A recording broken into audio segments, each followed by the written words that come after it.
You think I come just because you called? How you? Chased each other over here. All right, how are you? You all right? I'm good. I'm well. Ellen, you got a handicap in your car? Handicap? Were you parking in a handicap place? No, I moved. Oh, okay. We want you to get that Hello, ticket. John. And where you had lunch? All right. Taylor. You bought the rest of lunch? Yes, you did. Hang on. Yeah, I got things to do We here was too. looking for you. I said, where Ellen went? You went here out. You got your new haircut? What? Yeah. Got your beard on? Some beer bottle? Your hair look good like that though. Taylor won last night. He had it.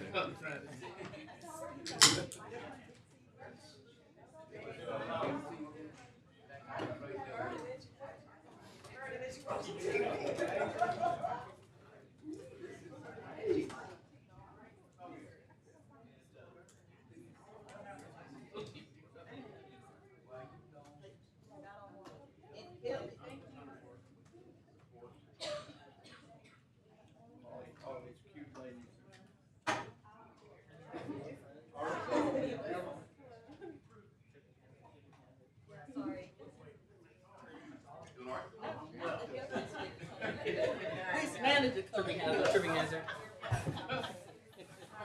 Doing great. How are you? I know, I see.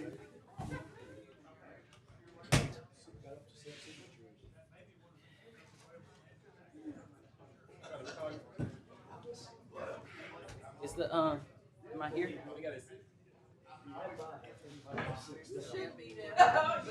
Oh, you had it. I told him I said. It really don't matter. He gonna get you the way it goes. Keeps me out of shot. Keeps me where you better stay right there, then. Keeps me out of the shot. Stay right there.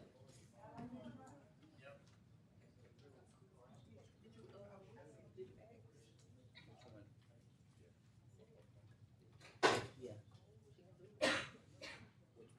Legislation? No.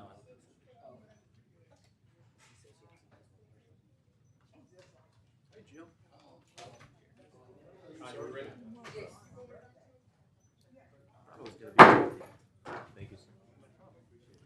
The meeting of Freeport City Council is now called to order. I will ask our honorable mayor to lead us in the prayer, and I'll ask Councilman Butcher to lead us in the pledge. Let's pray. Lord, thank you for this time of year when our seasons change. Give us the courage and wisdom to change as we need to change and to accept each other as we need to accept each other. Thank you for your wisdom. Please fill us with your wisdom as we make decisions that will be pleasing in your sight. In your holy name we pray. Amen. Amen. If you would face the flag and repeat after me. I pledge allegiance to the flag of the United States of America and to the republic for which it stands, one nation, under God, indivisible, with liberty and justice for all. Madam Clerk, will you please call the roll? Councilwoman Taylor. Present. Councilman Brooks. Here. Councilman Taylor-Farrell. Here, ma'am. Councilman Butcher. Here. Councilman Jackson. I'm here. Councilman Green. And Councilwoman Bowman. Present. Tomorrow, I'm going to entertain a motion to approve the minutes of the Administrative Conference meeting Monday, October 7th, 2024, and the City Council meeting Tuesday, October 8th, 2024. Does any council member have any awards, recognition, or distinguished guests not to exceed 15 minutes? You see Attorney Busada? I don't see him. I was looking for Attorney Busada, but I don't see him.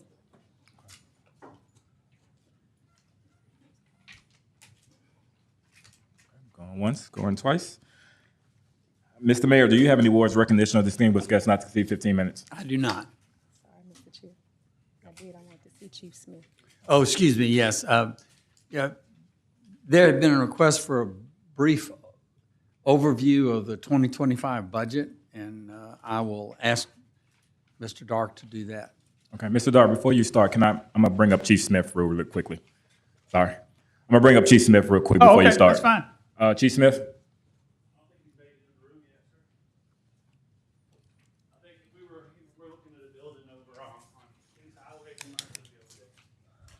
Okay. You want to reserve your Questions Yeah, for you can Chief? come. He'll be here shortly. How you doing? Great.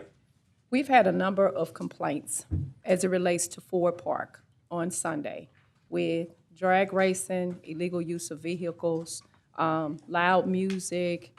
The music is so loud, and I can attest to this, that the paintings on your walls begin to shake. There has been loitering on Cross Lake Plaza, which is the parking lot that is on that side.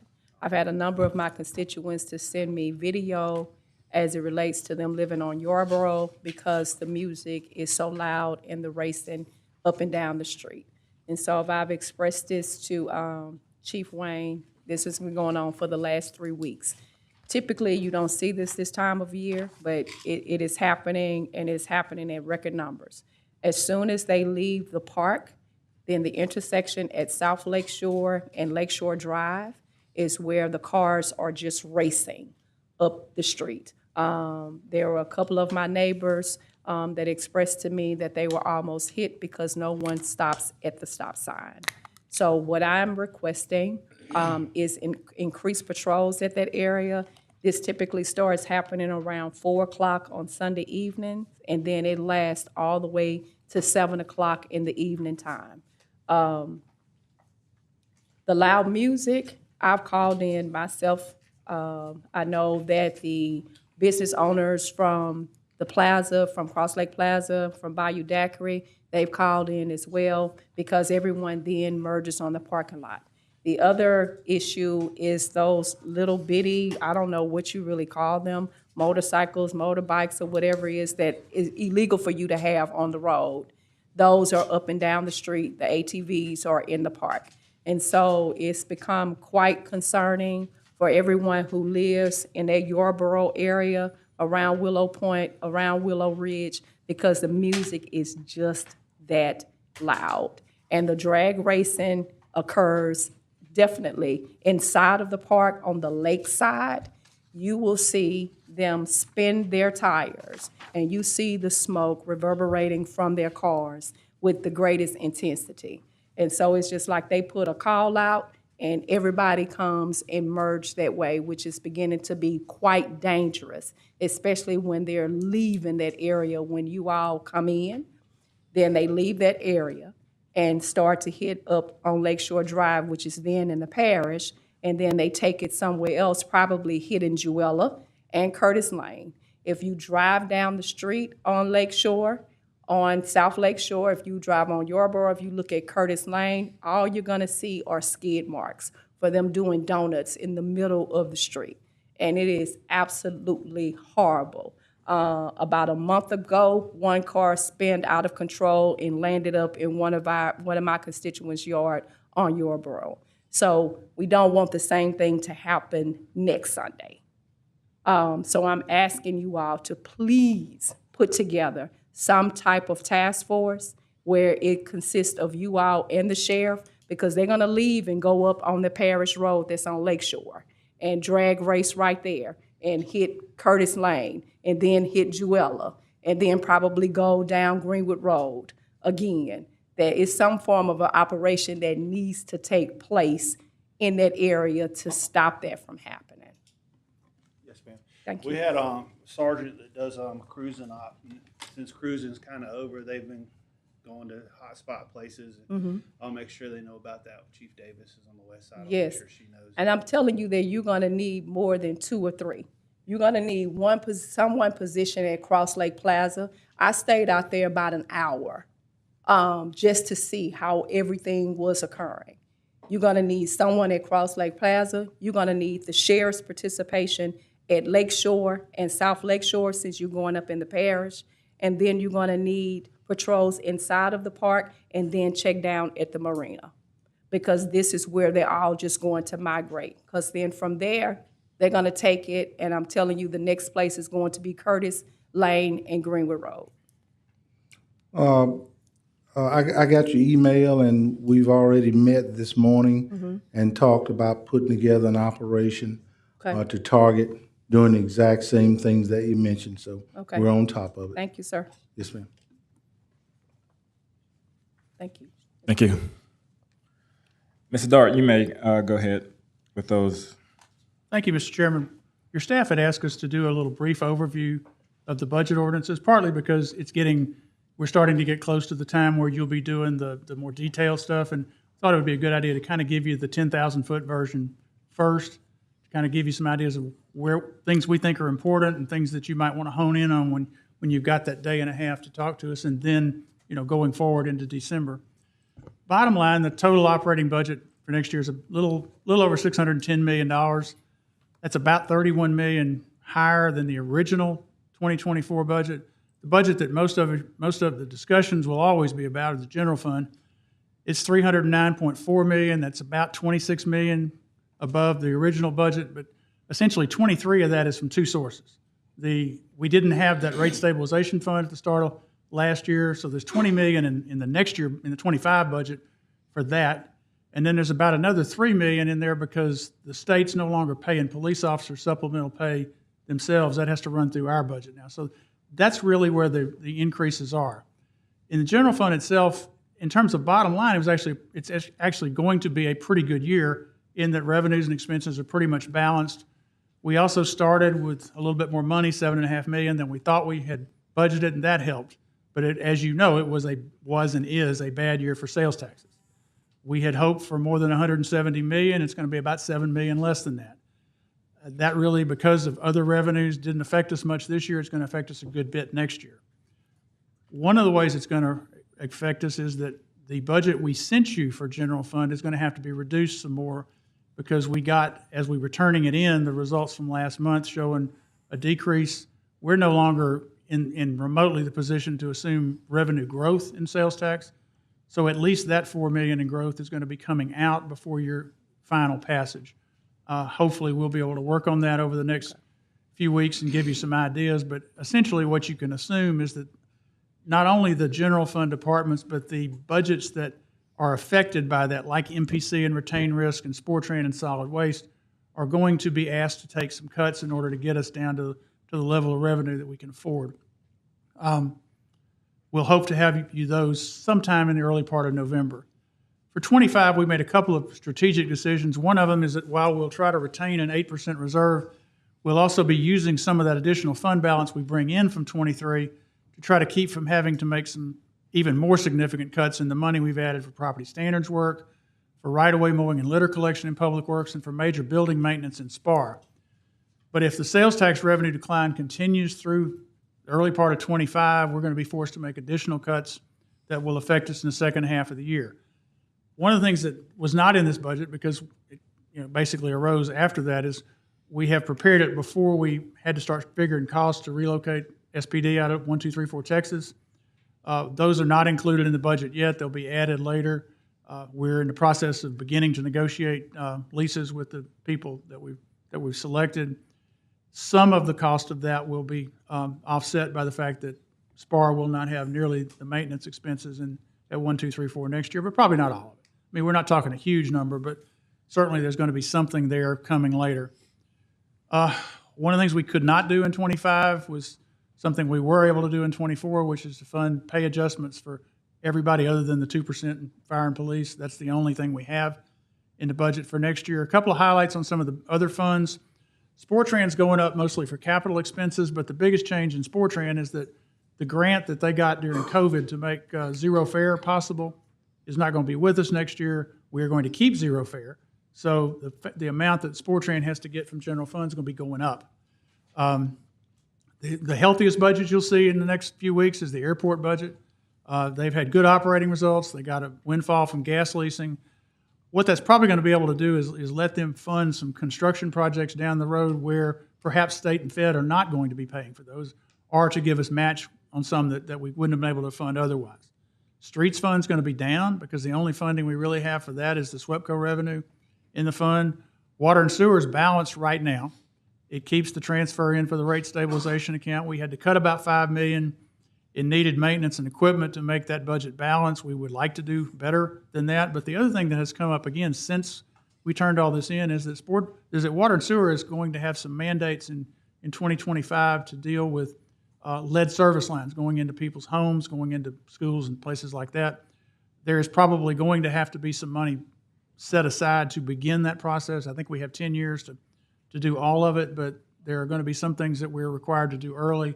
It's possible we may be talking to you about how to finance that at some point during the budget process. There are 4 new budgets for this year, all those economic development districts that you all have created. The only one that really has any track record right now is the one in Councilman Green's district. We have tried to put in small amounts of money there till we can see real stuff, and we put it all in reserve right now. As it gets further, we'll be able to talk to you about, what you, and particularly the council members whose districts are represented, might want to do with those. The capital budget is about $1.4 billion right now. We are probably going to have to start over on that one only because we had assumed when we put the budget together that the 2024 bonds would be sold and we could thus appropriate those projects this year. That's going to have to be a next year now. So what will happen is all those projects will come out. We'll have a substitute ordinance. It'll be the same projects, but they'll be funded. They'll either be funded for 25, depending on what your decision is by then, or they will be just held out until we're absolutely sure we have funding. Those are really the main highlights, the issues we have going forward. Clearly we're going to be doing something we don't like, which is making cuts after we send you a budget, but we got to do it. And we will try to do those in a way that is very transparent, that has as much cooperation as we can get from everyone. We'll try to limit the impacts where we can, but you can't cut budgets without having some effect. So we will try to be very transparent about what that is. Another thing that we're concerned about and that isn't funded right now is the need to try to do a couple of things in the public safety area. You all have listened a couple of times during your public safety meetings to discussions about equipment, particularly rolling stock and police. Right now, we've been buying police cars about every 5 years when we do one of those certificates of indebtedness. That's not really the ideal way to do it. I think we would like you to consider at some point in the next year trying to put a public safety fee of some kind that might fund some of that so that we would have a dependable, regular source of buying, a couple of dozen police cars a year so that we're not trying to catch up all the time. That would also let us keep up a little better on fire medic units. Again, we do those a lot of times when we get one of these certificates of indebtedness. I think that's something we'd like to do. We'd also, doing that, if we did it, particularly did it in a certain way, would have led us to have a little more dependable source of funding for the recruitment and retention incentives that we put in this year. They are not fully funded in next year's budget. Again, we can work on that as we go. Just understand we have 25 budget ordinances now. That's the most we've ever had. They have to pass in, a little less than 2 months now. We certainly look forward to working with you. Your analyst has given us lots of questions. We've tried our best to answer those, and certainly we'll answer any question you have over the next few weeks. Thank you. Mr. Chair. Councilman Butcher? Mr. Dart, is there any way that you could give us something, kind of just a synopsis of what you've said in writing where we can? I'll be happy to email you the script for here. That'd be perfect. And then your clerk would like it too. It makes minutes easier.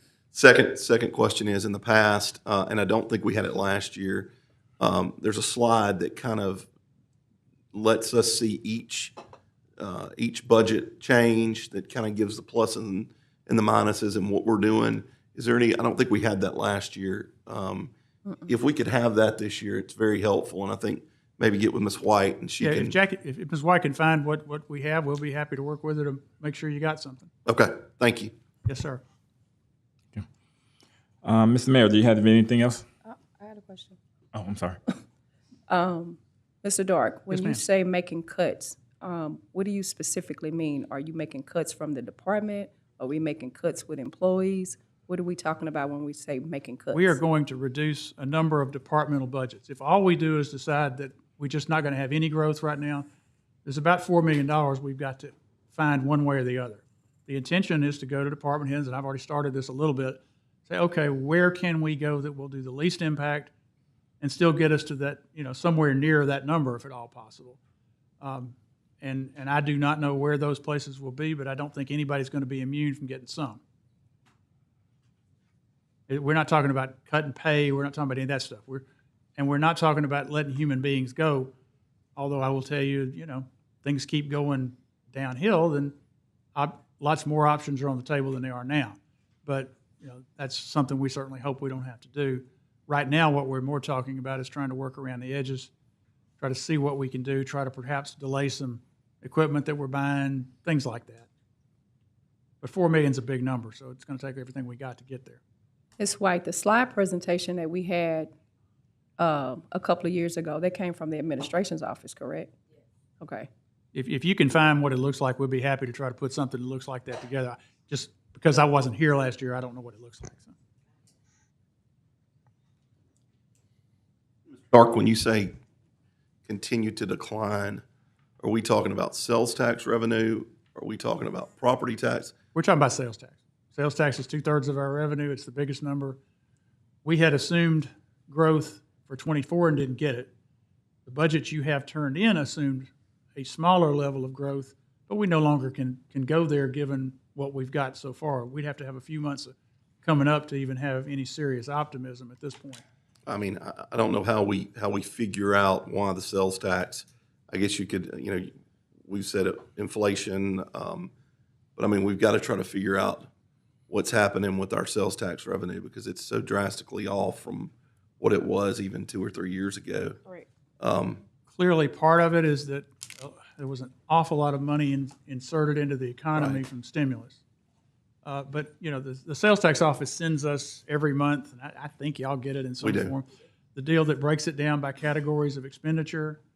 You try to look at stuff like grocery stores and stuff, and assuming that that's kind of as good a bellwether as you have, and it's been pretty flat most of the year. I mean, for instance, though, there's some things go on that affect. Last month was down 6%, but the reason it was down 6% is apparently somebody in the oil field wrote an $800 and something thousand one-time check this month last year. So part of it went to us and part of it went to the school board. We'd have still been down some, maybe not as much, but it's still money. It's not. I mean, talk about what it wants to. It's still money we didn't get. But there doesn't seem to be any magic category. Now I will tell you, the governor has a proposal to take local sales taxes off of pharmaceutical fruit, prescriptions. Best guess, $3 to $5 million for us. That is something we will lobby vociferously not to happen. But that is something that the legislature can do without our approval if they wish to. So I mean, if that were to happen, we would have pretty significant cuts that we have not even thought about yet. So when it comes to our sales taxes, were they significantly overestimated?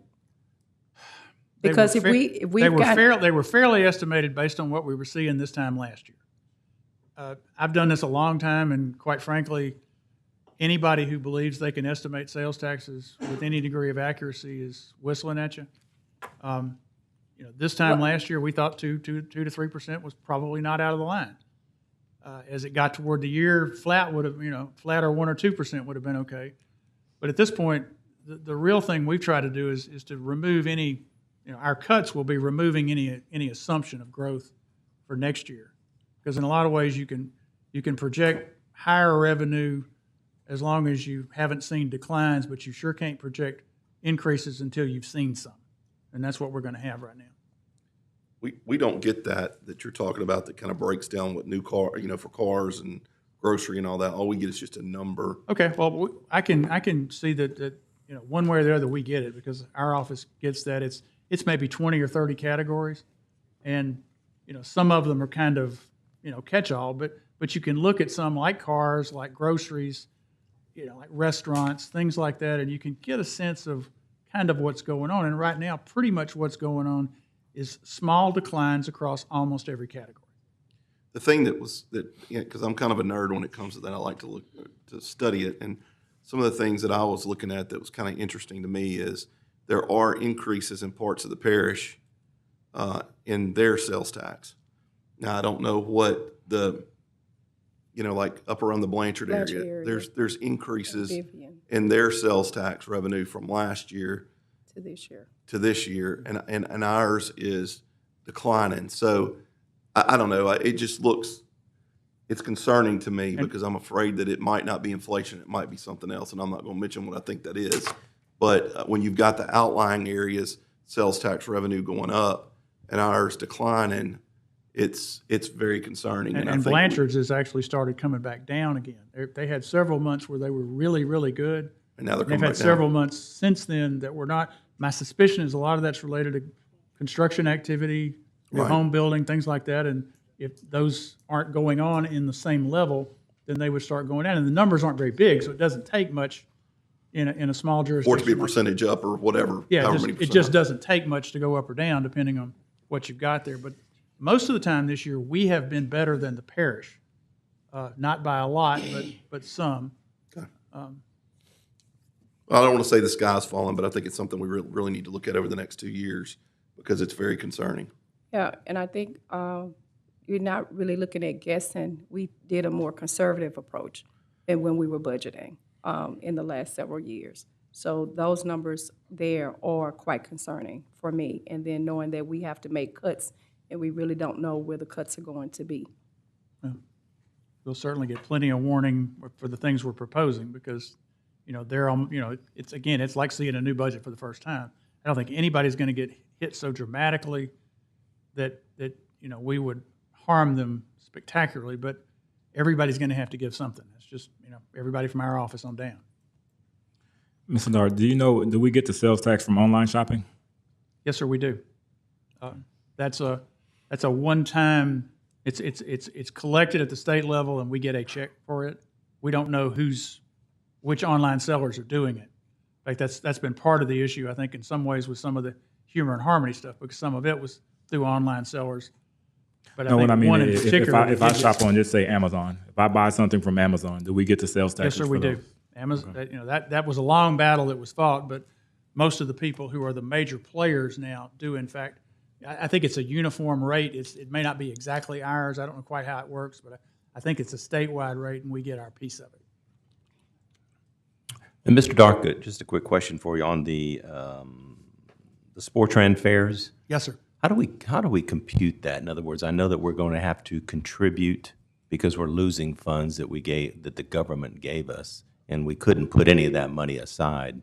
So how do we go forward with that? I mean, how do you project what we're going to need, and what do you think the deficit's going to be? All we're doing is replacing the federal grant revenue with local revenue. Then how much is that? I think it's about $1.5 million. The other thing you need to be aware of is the projection on revenues if you were to go back is actually less than that. Okay. And you have to go buy new fare boxes and all those things. We are quite comfortable, at least at this point, with the commitment to continuing zero fare. Mr. Washington is very strongly pushing that, and we agree with him. Thank you. Thank you. One quick question: where do we expect that $1 million plus to come from? The $1 million from For Sportran? Sportran, to feed Sportran. In other words, to It is coming from the general fund. the general fund.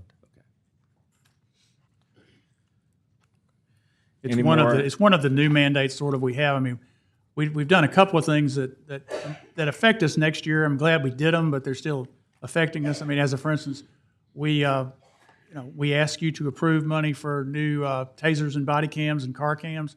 That's about a $2.6 million bill. We paid it this year. We're going to be paying it for 4 more years after this year. That's got to be paid next year. We bought equipment this year. The bill for that was financed. The bill for that's got to be paid starting next year. Those are things that, had they not happened, we'd probably have a little more money. But they were things we needed to do. So that's where we are. Thank you. Any additional questions from Mr. Dart? Look, we see that our numbers are going down with crime. And so I think that is it. But we also took away literally almost $3.5 million from police, which I restored 1.5 million back into their fund. So I think there's a lot of things that we're going to have to go in and look at, and a lot of things that are necessary in order for this city to be safe. Those are discussions we look forward to having with you over the next 7 weeks or so. Correct. Just for thought, can we move some of the money that we're taking from Blue Line that we've allocated to? I mean, I don't want to do that, but I also want to make sure that we're able to budget the police department. That might be something that we want to look at. We are giving a good bit of the Blue Line money to non-government entities maybe in the next year or so, we need to look at that, especially if sales tax, maybe not this time around, but next time. So, I mean, that's just food for thought. Those are policy questions for the council to make. We'll be happy to implement whichever you do. Thank you, Mr. Dart. Thank you, sir. Mr. Mayor, do you have any additional awards, recognition, or distinguished guests not to exceed 15 minutes? I do not. Do you have any communications relative to city business? Only just before the council meeting, I received communication from Ms. Reynolds that she would like to have her name withdrawn from the appointment to the Fire and Police Civil Service Board, and I would request that you do that at the appropriate time to amend your agenda to delete that confirmation. Thank you. Before property standards, I'm gonna ask Mr. Mike Posada to come up. You know what? He can come after we go through the agenda. Okay. Okay, that'll be fine. Attorney Basada, you can come up after we go through this agenda. Okay. Mr. Green, property standards.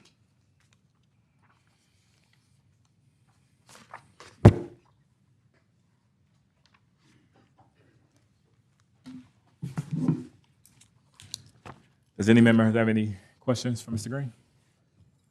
Lakewood Estates, Mr. Green. Say again? Lakewood Estates off of North Market. Oh, yeah, I got you. Disabled cars. Is that in the townhouses or in the Yes, neighborhood? in the townhouses. Okay. And I think that you received, well, I think this is more so for Public Works, about bulk pickups on Bonavista and Western in that area. And to check on that makeshift mechanic shop in that area. Okay.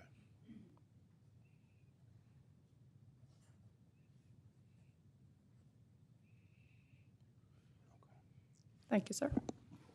Thank you, Mr. Green.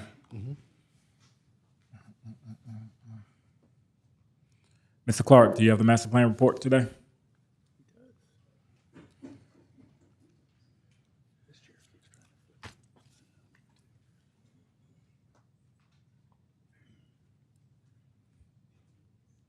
Good afternoon. I don't really have a report. I have a question that I would like to ask the council because we're looking very carefully at the neighborhood ambassador program.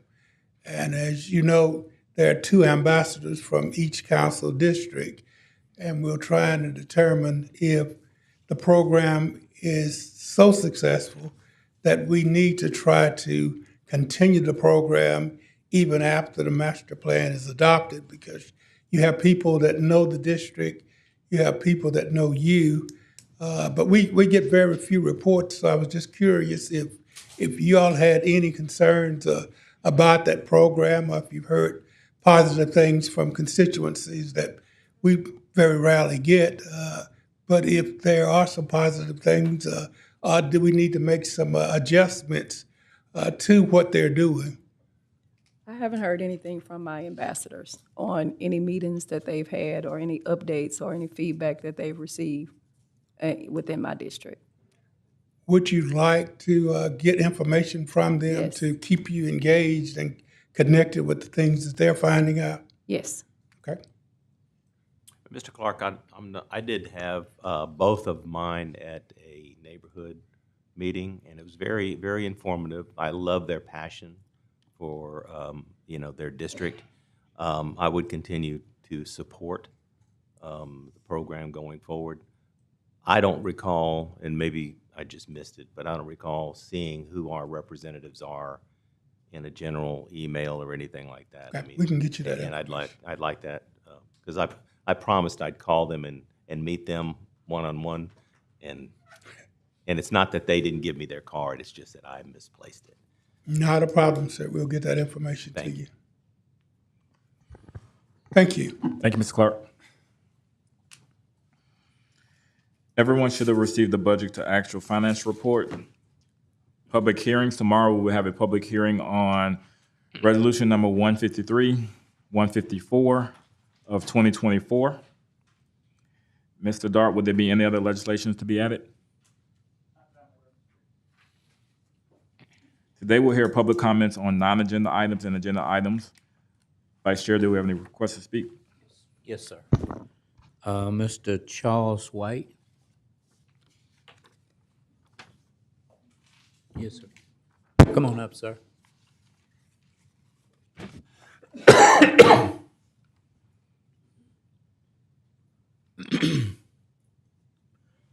White, welcome to the city council meeting. You have 3 minutes. Would you give your address and your name and address? 592 East 82nd Street, Shreveport. Anything else? You have 3 minutes to tell us why you come. Oh, well, I came to, I got a rotten tree in the right of way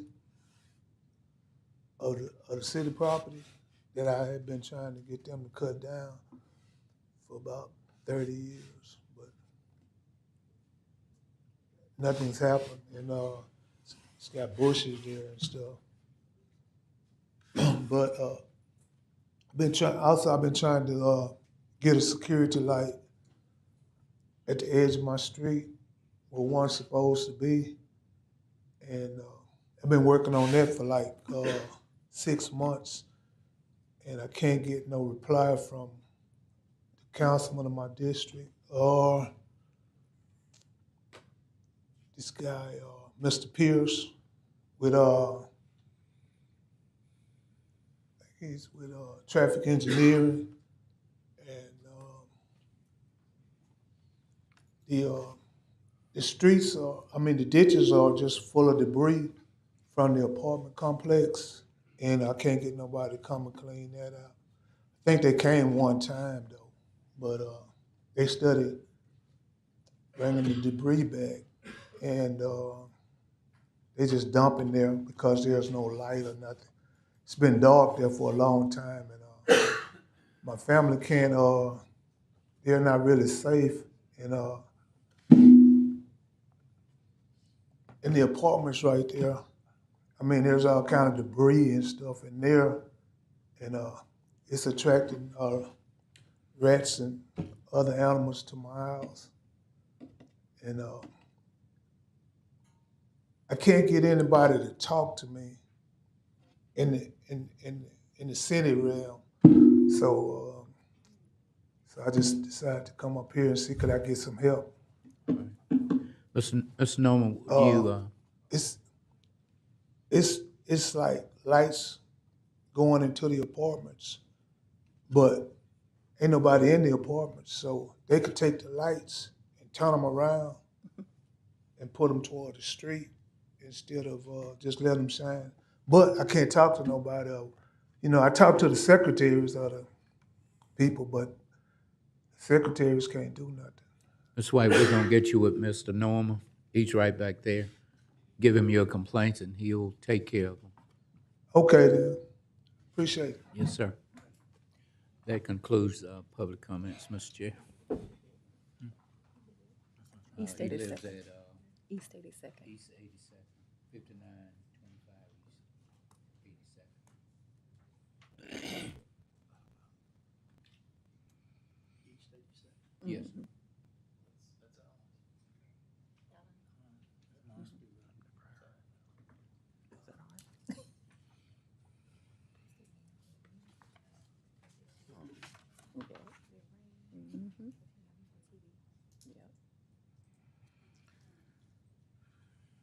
We will have an executive appointments to consider tomorrow.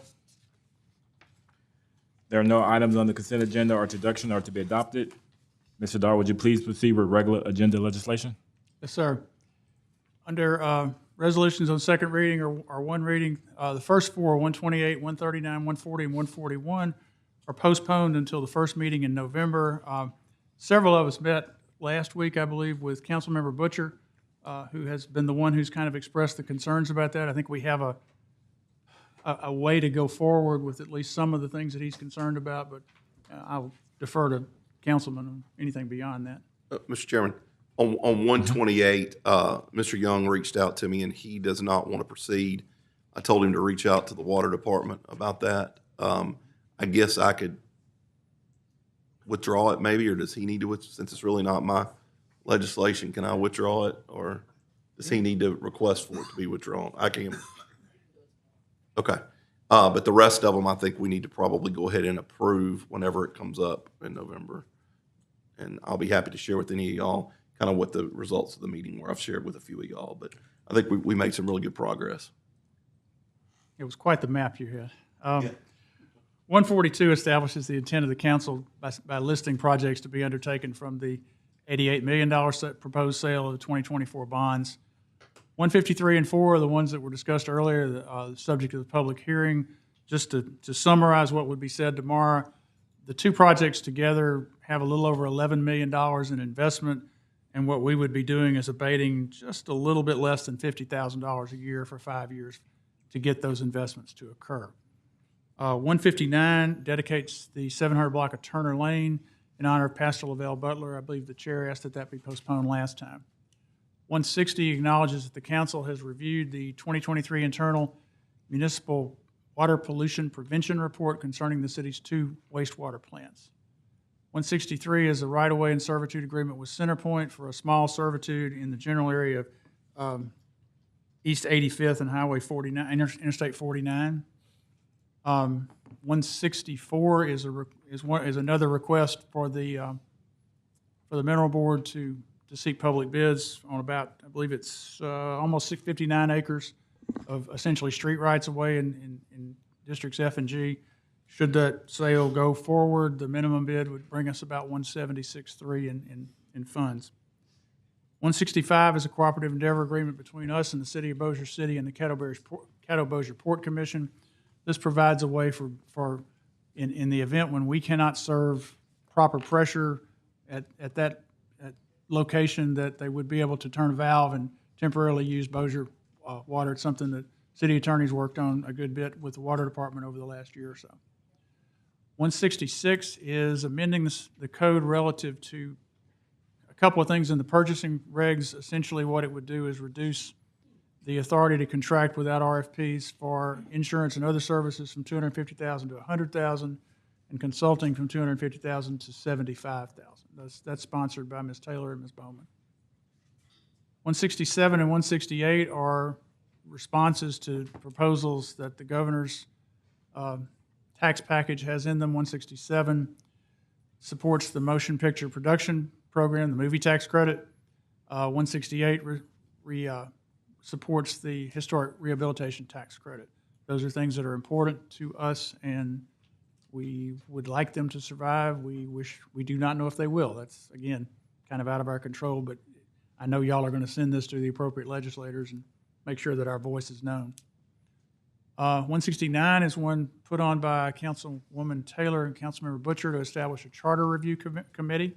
And that's all on second reading.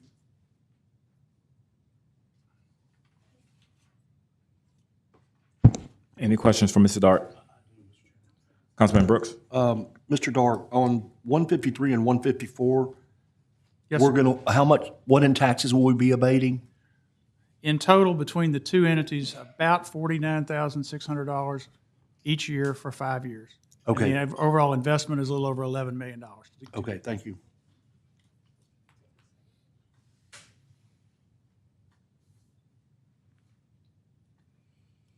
Mr. Dart, would you please proceed with introduction of resolutions not to be adopted prior to November 8, 2024? Yes, sir. 170 amends the purchasing regulations essentially to codify that the acceptance of donations of movable and immovable property are required to come before the council. 171, and given all our discussions, I hated to put this one on, but we had to. At the end of last month, Bonnie Moore came to us and said, I am about to lose the chance to compete for a $2.5 million Choice Neighborhoods grant. The mayor needs to sign this. So we did. The agreement that he signed is attached to the legislation, should you need to read it, but essentially it's $2.5 million in HUD money that had to be signed, before it could come to you.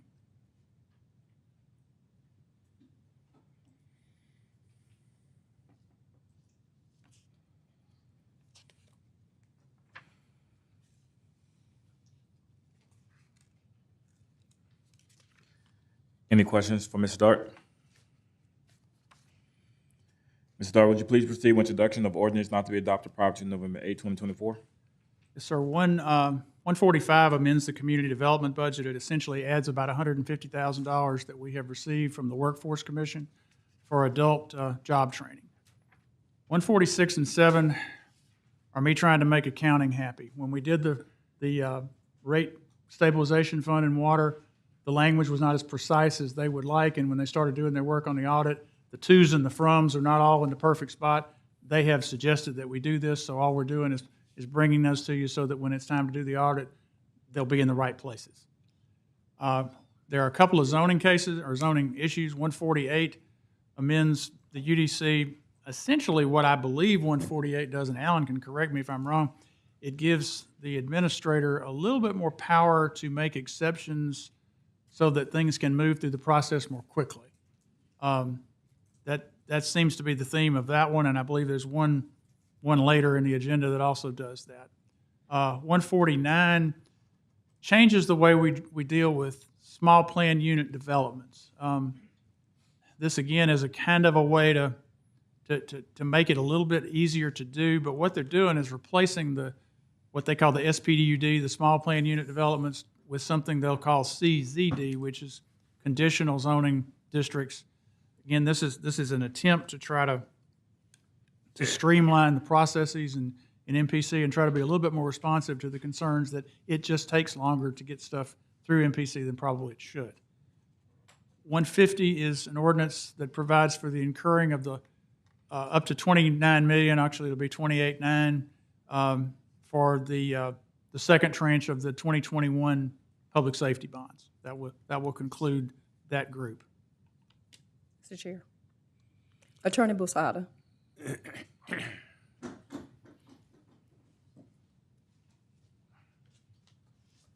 Welcome back. Thank you. Good to be here.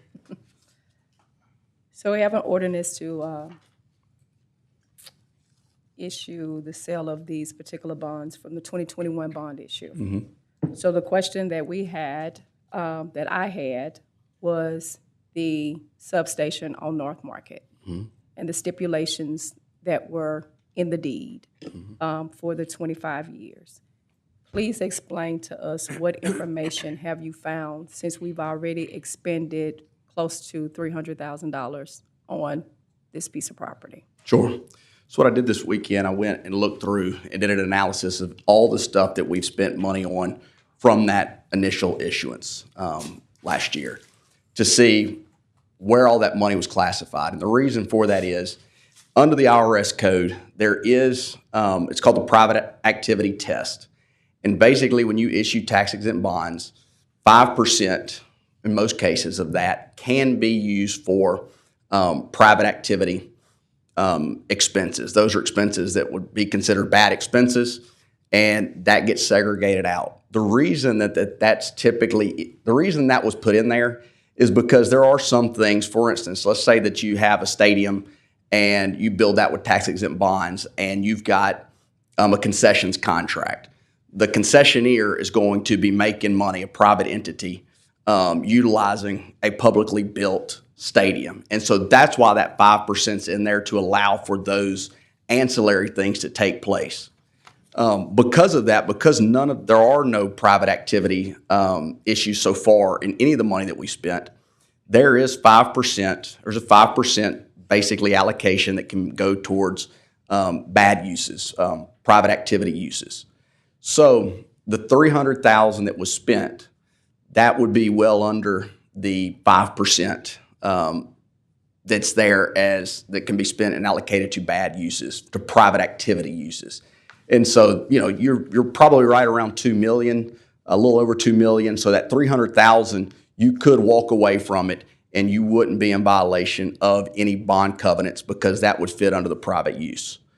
In terms of the deed restrictions as they are now, the other side of that is and I'm not suggesting this, but I'm just saying, just specifically looking from a technical standpoint, if the substation ended up being $2 million or below, and again, I mean, that's not an exact number, but around there, theoretically, that would still be under your 5%. And so if you had no other uses down the road, no other private activity uses, you could utilize, most of your 5% set aside to cover that private use if it were to revert back to the association that donated it because it wasn't being used at a police substation. Again, that would take up all of your allocation though as well. So when it comes to constructing this substation, if we did it on that location, we would have to stay in that particular parameter and not go over. Correct. We wouldn't have any wiggle room as it Correct. relates to building that. No room for error. No in room other for error. words. Our bond on 2021 has, does it have any stipulations? On the 2021, when I was looking and doing this ordinance for issuing these bonds, I noticed when I looked at the original proposition that for whatever reason, these bonds were limited to being issued for a term of only 20 years. Typically, we would do these for 30 years, kind of like your home mortgage. You know, I mean, you can do it in 15 years, but typically you want to do it in 30 years. These, for whatever reason, had a limit on them in the proposition of 20 years. So that was something that jumped out this weekend that we hadn't discussed before because, you know, the expectation was these are typically 30 years. So these are 20, meaning that, you know, there will be a higher tax, but you only have to that only has to be used as a police substation for 20 years as opposed to 30 years that we originally would have assumed. There's a 25-year stipulation. You can answer this yes or no, or I don't want to. I'll take that one. Does this stipulation need to be removed? I think that's a policy decision. And again, I mean, there are, as it stands now, you can move forward. It just depends on how comfortable you are with that. And Without knowing looking that at it any does overage. add certain risks to you by having it in there. Okay. I mean, I would definitely like the stipulation to be removed. Two-part question, one for you, Attorney Posada, and one for the mayor. Even though we can walk away with no penalty, it was still real money spent at this location. That's still real money that we have to, in sense, repay. Absolutely. Well, you would So- lose. Right, so I wanted to make that clarification. And to the mayor, have we had any communications about getting that deed restriction removed? We have been in communication with the North Shreveport Business Association about modifying that to comply with Mr. Bisada's opinion, and we're still in the process of discussing that. Plan to move forward with it. Okay. Councilman Butcher? Just a quick question. The Willis Knight and building on North Market. I know that was in the letter that we all received on Friday. Yes, sir. Is that being considered just as a temporary basis? Are we leasing it from them? What are we doing with that building? The intention is that we would be leasing it from them. They are willing to sell it. I think it's listed for $650,000. They probably are. Our belief is that's a better location for a short term than for a long term. But you know, Mr. Crawford and I have actually had the discussion about which was it, and at this point they're leasing. I mean, they're leasing it to us. Well, it's on the active market for like $650,000, $680,000, I believe. I've not been in the building. I know the police chief has. I don't know if y'all went with them or not, but I did not. Is that a viable choice for a substation? Is what my question is. I think if you're looking at apples to apples, is that a viable substation? If it's not my district. If the police chief thinks it needs to be further south, if Councilwoman Taylor thinks it needs to be, but I rode by there today and looked at it, and it's a nice piece of property on 2 acres, and it's a relatively new building. I mean, if we put $1 million in it to retrofit it to what we need, would it satisfy what the substation needs are? I guess that's what my question is, and I would like It's the for us same question that I have. to consider looking at that. I don't want to walk away, but I think in the long run, if we're able to save the city money and get the same utility out of it, because the building's nice. I mean, it looks brand new to me. I haven't been in it, but it's a nice looking building. But that's more of a question that the police chief's going to have to answer, and Councilwoman Taylor, if that's a good location. Councilmember, one of the things that is an advantage of the what was the current location, what still is the current location. Probably a little easier to get in and out of there than the one at the doctor's office. You've got a pretty good-sized hill coming down, from the MLK intersection and a very long straightaway coming from the north. You got a little more sight distance at the site that we currently own than there.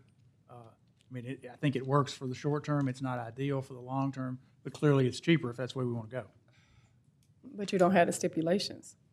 And my concern is when you get to building and the cost of materials, will we move over that $2 million? And is that a risk that we really want to take with the taxpayers' money? It's a real concern. It's not a fairy tale concern. We have those stipulations in place, and I like to speak with the property owners as well to see, what their place is. What I'm also going to request from the administration is the appraisal for that building, because I understand that we expended $75,000 on that building. So I'd like to see the appraisal report on there, on that piece of property. And so those are real concerns that we have that we're going to have to evaluate when it comes to that, when we're talking about tying over $1.5 million in a substation and what type of restrictions that we have with taxpayer money.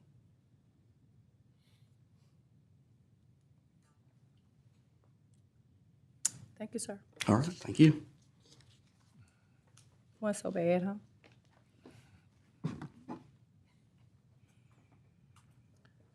Any additional questions for Mr. Dart? Mr. Dart, would you please proceed with ordinance on second reading and final passage? Yes, sir. 40 and 70 are ones that have been postponed for some time. 40 is the G-Unit Stage Works. 70 is a vacant structure one. I don't know where either of those is right now. But they're clearly not available for passage tomorrow. 103 is one that's been postponed, I think at the request of DDA, relative to updating some of the provisions in the downtown district for mixed-use development. Y'all passed one of the two last time and chose to postpone this one. 111 is the one that incurs the $88 million in debt. It has a couple of amendments to deal with the bond team itself. I don't know that that's going to be voted on for a couple of weeks, but it is available for passage. 114 was postponed last time. It basically amends the UDC relative to definitions for what are called sober living homes. 115, I believe, was also postponed last time. This is a piece of property on Lotus Lane next to Standard Oil Road near Cargill Park that would allow for a small residential manufactured home plan unit district there. 116 amends the capital budget. This will create two new projects in the water and sewer area, one for completely replacing their SCADA system, which does their instrumentation control, and one to do a good bit of work down at the sludge site south of Shreveport. 117 amends the golf budget, just moving money around within the golf budget to make sure that we can cover our expenses for the year in the various categories. 118 amends the water and sewer budget, moves some money around. It adds a little bit of money to the reserve, but the main thing it does is to fund the projects that are in 116. So those are companions to each other. 119 amends section 10-186 of the code. I believe this is the one that provides for some graduated penalties for business entities that sell alcohol who, for instance, don't have their cameras in the right places or don't keep the cameras as long. Rather than sort of having to issue the death penalty immediately, it provides some graduated punishments. Mr. Chair. Councilman Butcher. On 119, this basically is, it basically deals with cameras in liquor stores and bars that they won't immediately lose their license. Right now, if they came in and did an investigation and found those cameras didn't have 30 days worth of storage, they would immediately lose their license. What'll happen now is it'll be a warning, and then in 15 days, it'll be a $500 fine, and then if it's not rectified in 30 days, then it will be a suspension of the license. So I think that's a good piece of legislation. The second thing that I wanted, and this kind of deals more with budget than anything, and we're talking about sales tax as we're looking into some of this.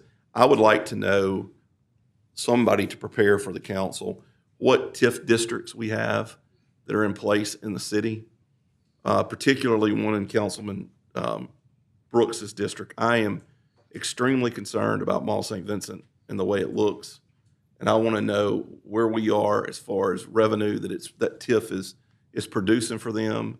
And are there stipulations in that TIF that they have to make good faith to make the mall more viable than what it is right now? I think that's something we need to look at in other TIF districts as well, because I think a TIF will be a perfect fit in Councilwoman Taylor's district for grocery store and retail development. But I want to make sure that we don't do the same thing there that we've done with Mall St. Vincent. So before the next meeting in budget season, I would like to see something on those. You know, you don't, the TIF for Mall St. Vincent does not come through here. Okay. What I understand is that we have had some issues, or someone has had some issues finding who to send the checks to. It's a little bit complicated. I don't think it's bringing in a lot of money, because I know I've seen the reports from the sales tax office. There's not a whole lot there. But were there stipulations on that TIF when it was approved? That was a while. I mean, I don't know how long ago it was. We can certainly have somebody look it up and try to find out for you. Okay. Thank you. Thank you. Mr. Clark, will you come up, please?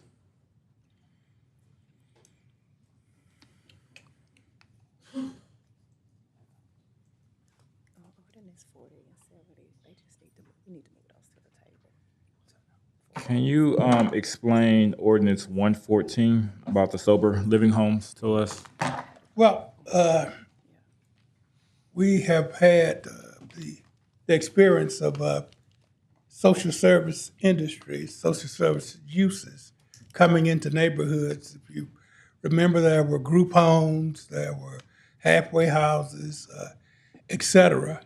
And we had found that court action had determined that so-called group homes from Oxford House were exempt from any requirements of local zoning laws. So we went through the process of trying to come up with definitions for those homes that would be exempt and those homes that would require the approvals. And that's how we got the Oxford House facilities are like sober living, because they're an opportunity for 4 to 6 persons to live in a residence as a family, but there are no medical assistants or no supervisor. They're just established as a family as they recover from those addictions. They've gone through treatment and so forth, and they're just in a situation where they're living in a house as a family, as any other family in the city of Shreveport.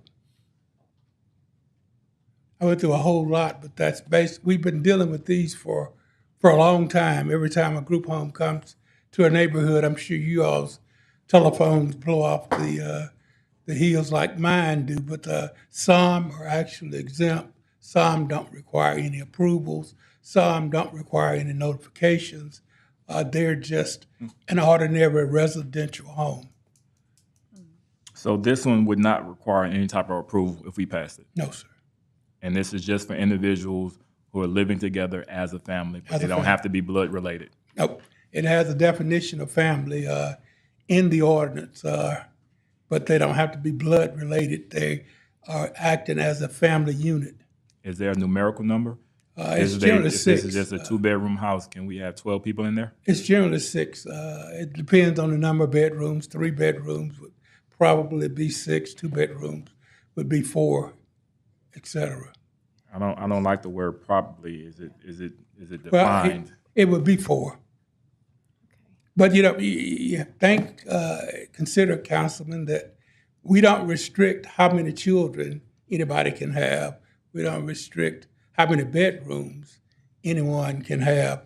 And if this is being treated as a normal family residence, we don't have the ability to go in and dictate the number of persons that can live in a house. I'm just concerned with the definition of family in this situation. I don't want people circumventing it and creating group homes by saying, hey, we all just gonna get together and live together under the family definition, and you have 7 or 8 grown adults, living in a house. And I understand your concerns. I think it may be a little overreacting. These sober living facilities are generally governed by a well-established institution all over the United States. When we talk about Oxford House, they've gone and had court cases approved and upheld at the Supreme Court. So that's where we started the definition process from. But they don't get out of control. But those where persons are still under treatment, they haven't been cured of alcoholism, of drug addicts, they're totally different from these.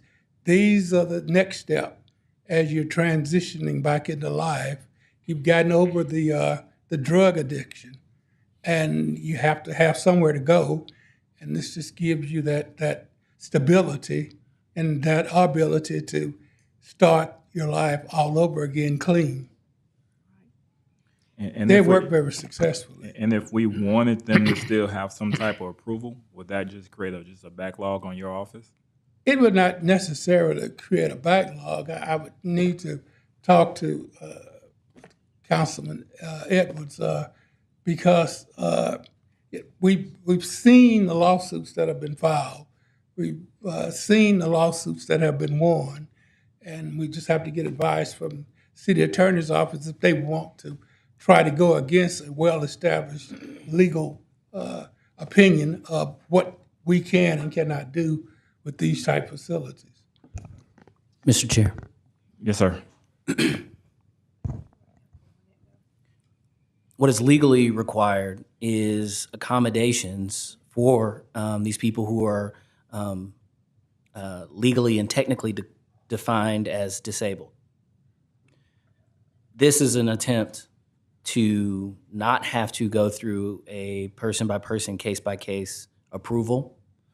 It's an attempt to have a definition that allows that accommodation as a matter of code.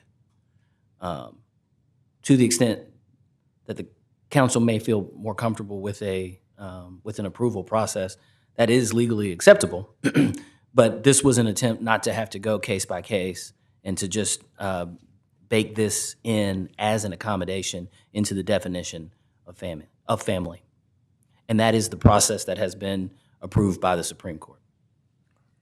And for me, I just wanted to make sure we not open up any loopholes to create unofficial group homes. So I just kind of leave a little more time just to kind of look at it. And we understand the sensibility of additional group homes. We've had many different conversations with neighborhoods around the city.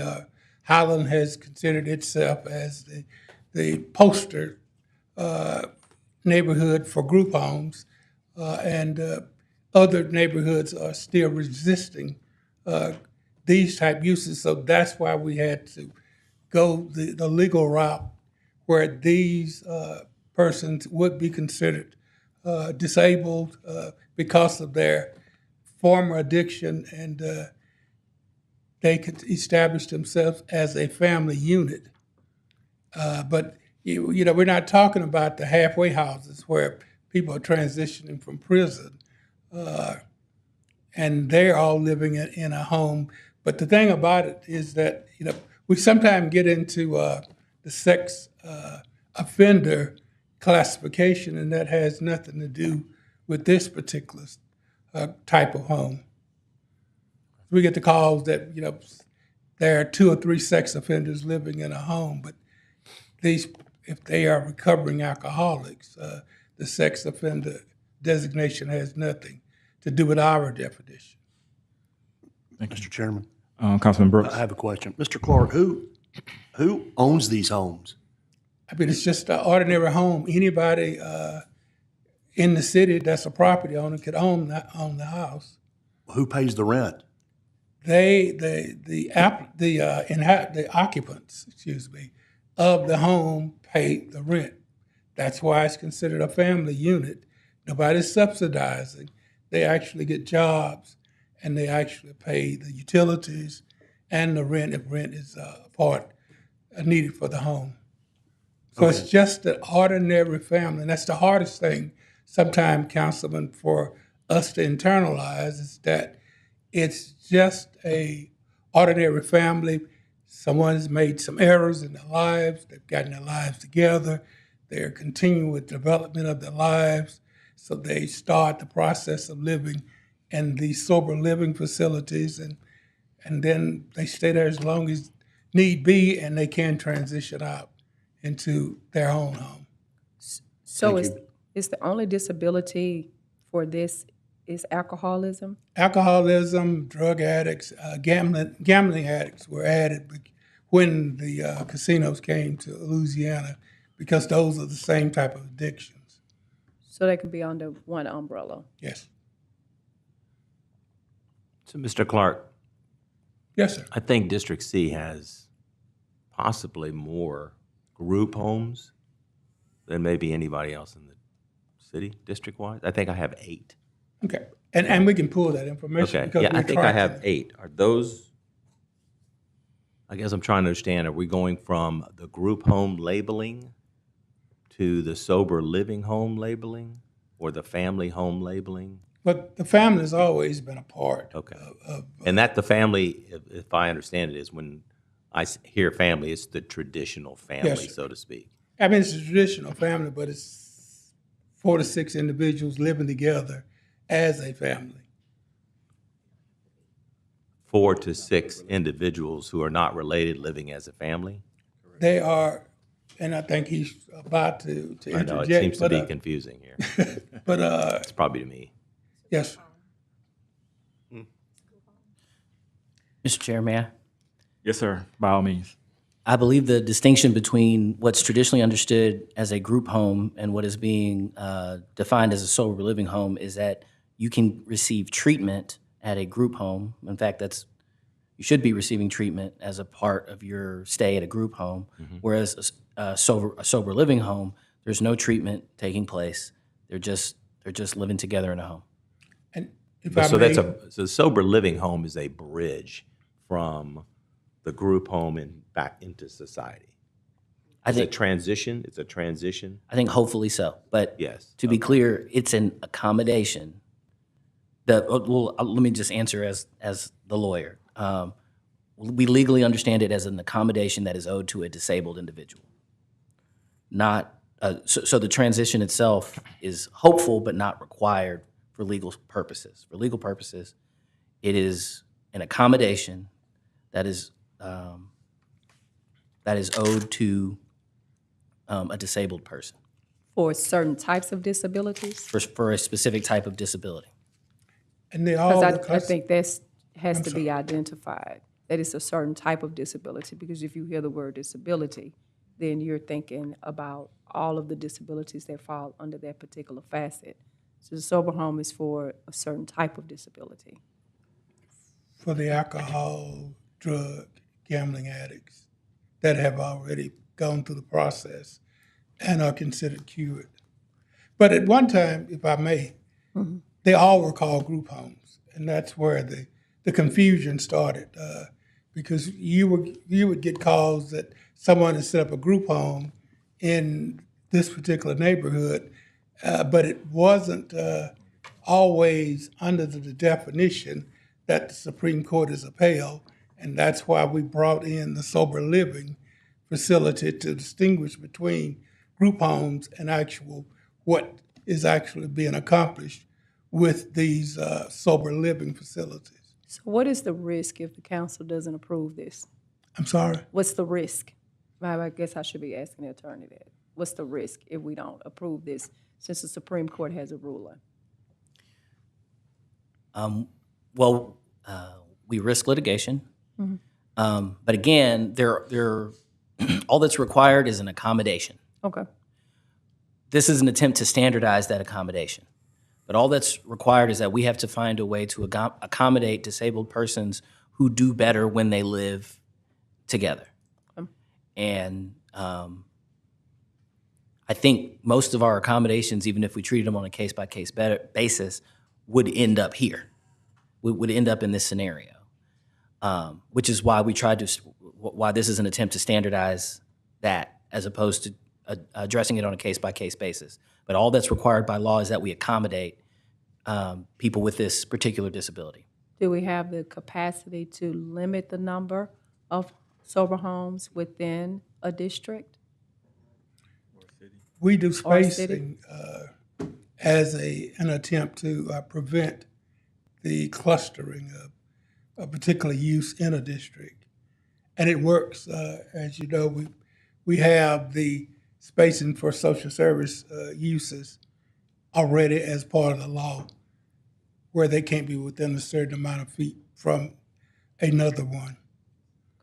So we've tried to reasonably address them not becoming all located in one particular neighborhood. And I think we are beginning to be successful, and if council approves this process, we can continue to be successful in our ability to serve and provide reasonable accommodation for those that are exempt.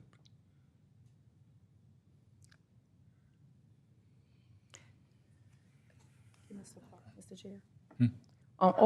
Thank you, Mr. Clark. Thank you, Mr. Clark. On ordinance 40 and 70, since we have not reached a time frame as to when these ordinances will be ready, can we just put these on the table? That way our clerk is not mounted with a stack of paperwork of postponements. Well, Mr. Chairman, Councilman Taylor, I was going to ask the mayor, on ordinance 70, where are we? I have received red line comments from the stakeholders that chose to participate in the process. I had hoped to meet with them last week so that we could get the information. We are meeting on Thursday of this week.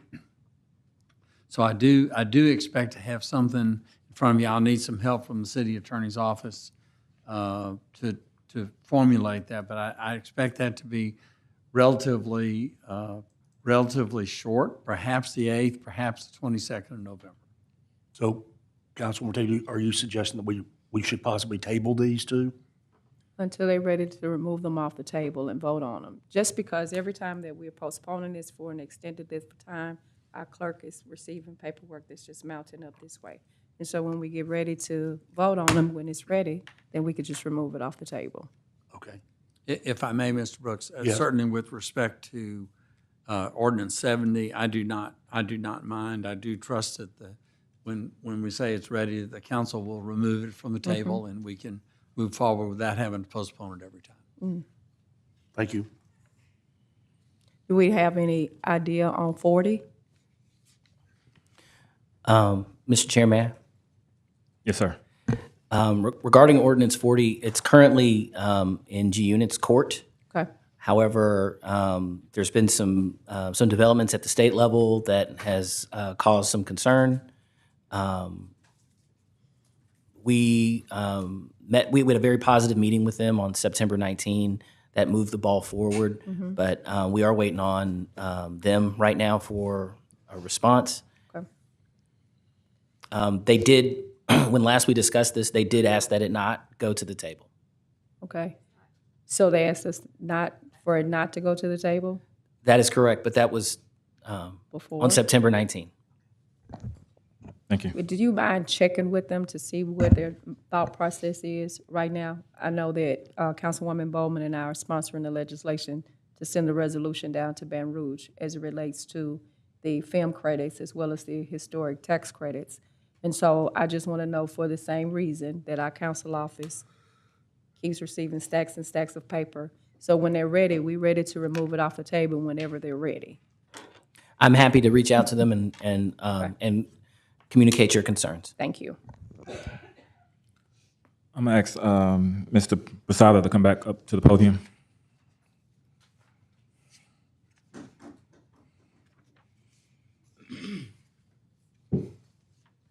You have some introductions for Yeah, us? I just wanted to, as we continue to move forward, one of the things we told you that we wanted to do is to provide you more information than ever before on the bond process, how everything works. And so I just wanted to take the opportunity to introduce to you some people that you'll have more conversations with as we move forward. The city's municipal advisor, Namdy Thompson with Government Consultants. Namdy, if you can stand up. Namdy is one of the top municipal advisors, independent registered municipal advisors in the state, who works all throughout the state of Louisiana. and is going to be, can answer some of your questions as we move through the process when it comes to the actual financial piece. Because at the end of the day, that's what that role is. That is the one person that has a fiduciary obligation to you to give you the best financial advice. Also, we have two of our underwriters here. So the underwriters are the investment bank. These are the people that are purchasing and then going out and selling our bonds, helping us at the market. So Stiefel is one of the underwriters. We have Josh Hollins here and Charlie Sides as well. Again, both they're one of the biggest in the state, have worked all throughout the state. Many of you probably have met Josh, the former president CEO of the Louisiana Housing Corporation and executive counsel to the former transportation secretary. But they will be here and can answer questions as well as we move through the process. And then our other underwriter, the other firm, is Cruz and Associates, and their investment banker is Ken Ante that you've met. He wasn't able to be here today, but I know that there's a lot of questions about what roles different people play, and it gets kind of confusing because there's so many people. So I just wanted to make sure to point them out to you so that you know who they are and have a better idea of how those roles all play into the process. Who else are our local people besides you? I'm sorry? Who else are our local people besides you? So in terms of, on the underwriter side, the only local firm that has an office here is Cruz, which is Ken Ante, but most of those are big banks, big investment banks that are based throughout the country. Stiefel, who's here, has a big Louisiana presence. In terms of the other attorneys that will be participating on the two deals, you've got William Bradford as well as Josh Williams. You also have Bill Bowles and Wes Shafto. And then you've got Shantae Wells and Ebony Norris and Jackie Scott as well. So I'll be working with the 2021 bond as well as the $88 million bond. Yeah, all of those people that I mentioned, they're not all working on both. On the $88 million, it is myself, Mr. Bradford, Josh Williams, and Jackie Scott and Ebony Norris, and then locally. And then for the $29 million, it will be the only change there is you have Shantae Wells that will be participating in that one, and then you don't, and that's the only position in that one, and two of the others aren't. Okay. Thank you, sir. Thank you. Absolutely. Thank you, sir. And thank you for joining us at this meeting today as well. Madam Clerk, do we have any other table legislation to be removed from the table today? No, sir. Appeals, we have no ABO or property standards appeal to consider today. We have no NPC or ZBA appeals to consider tomorrow. Are there any other appeals, Madam Clerk? No, sir. Are there any reports from officers, boards, or committees? Public safety meeting tomorrow. Public safety meeting tomorrow at 1. What time? 1 o'clock. Okay. Oh, risk We have risk management meeting tomorrow. risk management at 12:45 tomorrow. Risk management at 12:45 tomorrow. Public safety at 1 p.m. tomorrow. Madam Clerk, is there a clerk's report? No, sir.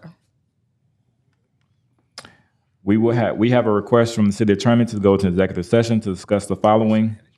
Letzinger David versus Antoine Wright, suit number 641853, First Judicial District Court, Cattle Parish, Louisiana.